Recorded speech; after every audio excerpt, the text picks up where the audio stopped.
Hello everyone, I hope you're doing well. Today we will talk about how to fix or how to solve the problem of not responding on rapid TV. We click on settings.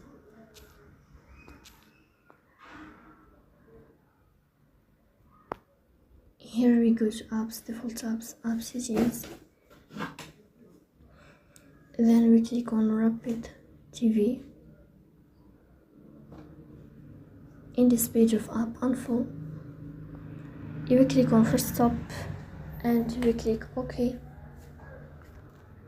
Here you will enter to storage.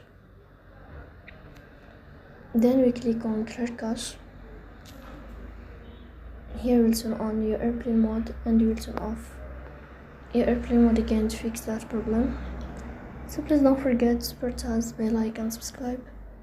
See you next time and thank you for your watching and your attention.